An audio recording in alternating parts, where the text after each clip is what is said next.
If you clicked on this video, you probably read the title. I quit music. My name is DeadlyCopter. I'm an electronic dance music artist, and I've been producing electronic dance music for the past 5 or 6 years now, with a bit of DJing here and there, and I'd like to take you along on my journey and talk a bit about why I've chosen to give up and what will come next. It all started in 2019 when I moved from the UK to Germany. It meant I had to learn a new culture, meet new people, go to a different school, all while speaking a language that I'd never spoken before. But if there's one thing that we can all agree on, is that music is a universal language, which meant I could immediately connect with my fellow classmates and just share music and share the passion, even without having to speak German. That's when I stumbled across electronic music. I was a huge fan of like K391, Alan Walker, all those big classic EDM artists that like everyone knows. There's loads of bangers out by them. And I started talking with my classmates. We got into a couple of discussions about like what favorite songs are and everything, who our favorite artists are.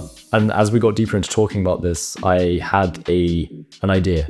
I thought to myself, well, if they can do this, right? If Alan Walker can go ahead and produce something like Faded, surely I can do it too. Now, if you think about it, that was a bit naive of me. Of course, Faded was a huge track, insane vocals, really, really well produced.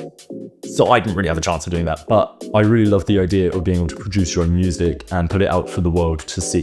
Back then I was really into doing new things, so I thought, why not? Let's do the research, put in the work, see what will become of it. And so I downloaded a few DAWs, tried them all out, all of them free by the way, and came up with a couple of songs that I posted to YouTube many years ago.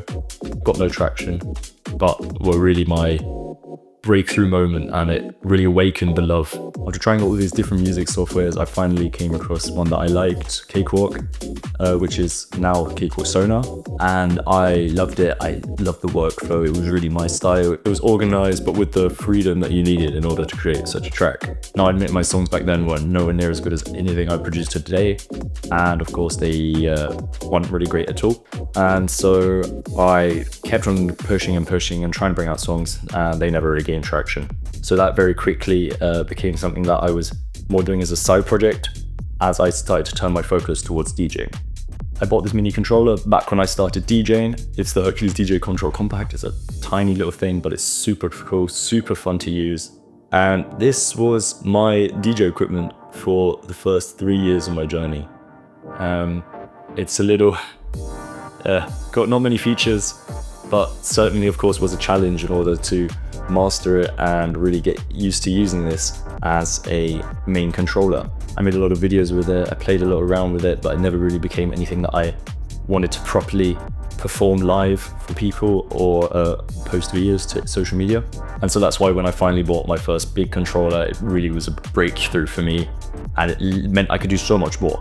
The first 2 videos that I posted of me DJing got a surprising amount of views. I got a couple of thousand on each one, which isn't a lot, but certainly for the first 2 videos I've ever posted of me DJing on this controller, it was a huge accomplishment for myself. I continued to post like best of compilation videos of all these different artists and genres to really gain interaction from the viewers, and generally it really boosted my views. I got on multiple videos I got over 20k views, which was a major accomplishment for me, and it really showed me how far I could get with this. The first video of me that really got a lot of views was this one of me doing this DJ performance on the controller that I completely messed up, that I did really badly. In my mind it was great. I had the camera top down over the decks and you can see everything that I was doing. I had everything labeled nicely so that every viewer could see exactly what I was doing. It wasn't perfect. I was hitting the cue points at the wrong times, and it wasn't the nicest sounding thing ever. And so we got a lot of views. A lot of people went to the comments and critiqued it, told me what I was doing wrong, what I could do better. And honestly, that was a really big blow, because even though I got almost 100,000 views on that video, it was in a way that I wouldn't have liked it to happen. Now, this backlash carried on across the next couple of videos, with people from the previous video coming along and then still trying to critique what I was doing. And personally, I felt that I was doing the mixes that I was performing, I was doing them perfectly. I had been practicing them for hours, and I recorded my best take and posted it, edited it, so that it was perfect for Instagram. It wasn't really anything that I would not be proud of, but it wasn't anything special. And yet these people still critiqued it, which is totally understandable. But back then, it really brought me down. Not long afterwards, I got an amount of backlash from real life, which I'd never expected would happen. People from my school had found my Instagram account and were making fun of me, of my music, of my content for it. And I really felt like quitting at that moment. And so I stopped posting for a while, which was a mistake. I soon resumed posting and I continued to experience this backlash from the people that I knew. And it got to a point where I really did not want to continue doing this. But that's when I met someone online that would change everything. I met this nice dude called Obodas. He's a music artist from Syria and he's severely underrated. He produced loads of bangers, he put out amazing songs, he had great promotion, but unfortunately didn't get enough streams or views to it. So we kind of connected over this and we talked about our experience, we talked about working on a collab and we were hyped about it. We got a couple of other producers on it and it was all great. We finished this collab, it was terrible, one of the worst things I think I've ever produced, but it was a great learning experience. And from there, I met a load of other producers that we formed like a group, which we often now still regularly call and talk about music, talk about our music, talk about where we want to go in the future, and generally just have fun. After making many songs with these amazing people and working on different collabs, even outside of music, in a different form, even founded my own record label, which never really turned out to be anything good. It finally came to the point that I visited one of these members in real life. We recorded this amazing DJ set with the sunset in the background. It was beautiful. I've never had more fun in my life. It was just one of the most amazing weeks I've ever experienced, getting to be with this person who shares the same passion with me, which had honestly never really happened before. Really from then on out though, I felt like one of my goals had really been fulfilled. It wasn't to succeed in music, but to see myself succeed in my own happiness and to meet these people and have just such an amazing journey, talk to these amazing producers and make these connections and make these friendships which will last forever. So I really felt like it was more of a finishing move. And so I started to kind of drift away from music production and DJing. It got to the point where I hadn't touched my decks in months and I touched my DAW maybe once a week maximum, just to listen to another song again and again and again instead of working on something new, which I should. I'd stopped listening to mainstream EDM artists. At the time, I was hugely into Martin Garrix and all the Stamp Records artists. So that's including like Garage House, UK Garage, Speed Garage, basically all the garage subgenres you can think of. That led me on to found Injas, which is my like house alter ego. And with the release of Your First Time, I experienced a lot of success in my private life.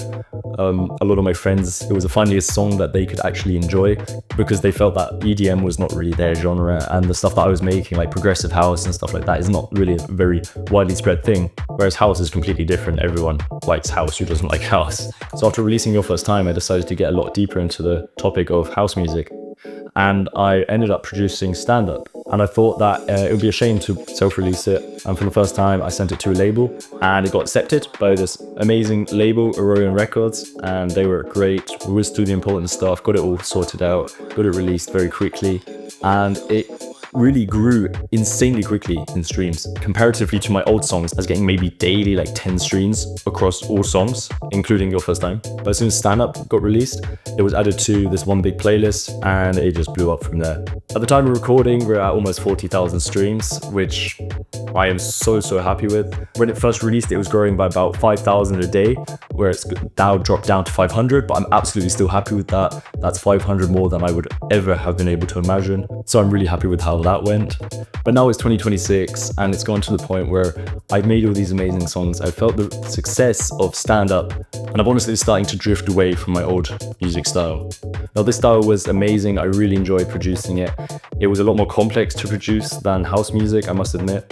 But it was also great fun. It had amazing vibes, and yet it was no longer me. It was no longer my music. It's not the music that I enjoy as much anymore. It's not the music that I like to produce as much anymore.